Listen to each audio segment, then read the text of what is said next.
The Bills defense is nasty, maybe, arguably, the best in the NFL. Buffalo is on an absolute mission this year. Buffalo, -5.5. Lock it up. All right, we went 2-2 last week, although I will say this. We did rack up another underdog money line win, and now we're 3 for 3 on underdog money line picks this season. That's not bad. That's not bad. All right, let's talk about week 6 lines. And of course, as always, we're recording this on a Monday, so it's all the usual caveats, yada, yada, yada. But as always, the lines being provided by Bovada. Go check them out, bovada.lv, and be sure to use my promo code James50. Green Bay -4.5 on the road in Chicago. Folks, the line here is going to move. I mean, the juice is already at -115. The public is going to hammer the Packers on this one, and rightfully so. Listen, I get that the Packers have some issues defensively, but the Chicago Bears offensively. Offensive is the right word. They've scored the 3rd fewest points in the NFL, and that includes a game against the Detroit Lions, arguably the worst defense in the NFL. Justin Fields, under the tutelage of Matt Nagy, is an absolute hot mess right now. When passing to wide receivers, Justin Fields has the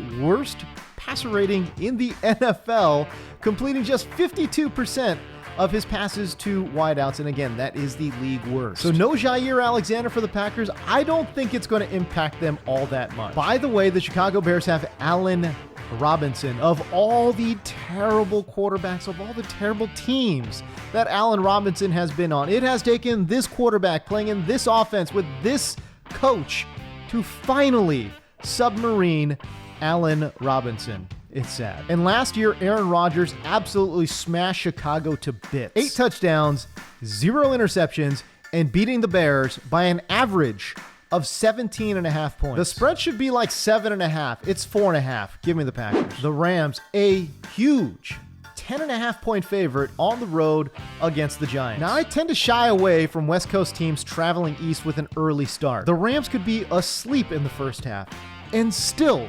destroy this injury-ravaged Giants team by 14 points. No Saquon Barkley, no Kenny Golladay, and Danny Dimes is currently in the concussion protocol. Give me the under of 47.5 as well. The implied score is 29-19 to hit the over. And considering all the injuries, I would be surprised if the Giants could hang 13, let alone 19 points. I see this more as like a 28-10 game. Give me the under. The Houston Texans, a 10-point underdog to the Indianapolis Colts. Guys, are we watching the same Texans team here? Are they the easiest team to make fun of because they're being run like a clown show?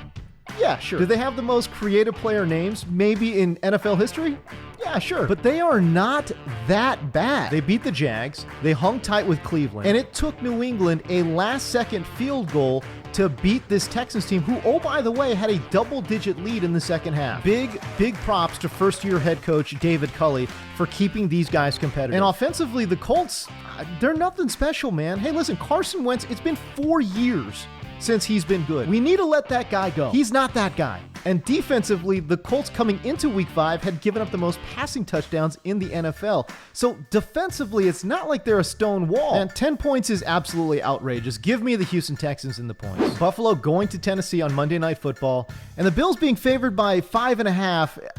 It's so obvious, it feels like a Vegas trap. The Titans secondary is one of the worst in the NFL. They've given up the most yards and are tied for the most touchdowns allowed to wide receivers. This matters because this Bills offense runs basically through Josh Allen, of course, and the wide receivers. Stephon Diggs, Emmanuel Sanders, great matchup for them. They should feast. Hey, listen, we all love Derrick Henry, okay? But this is a tough matchup. The Bills defense is nasty. Maybe, arguably, the best in the NFL. They're allowing 3.23 yards per carry to opposing running backs. That's the 4th best in the NFL. They've also given up the 2nd fewest total yards to that position as well. And oh, by the way, they've only allowed 1 touchdown all year long to opposing running backs. Cliff Notes version. Defensively, Tennessee is weak where Buffalo is strong. Offensively, Tennessee is strong where Buffalo is also extremely strong. That, my friends, is tough sledding for the Titans. Buffalo is on an absolute mission this year.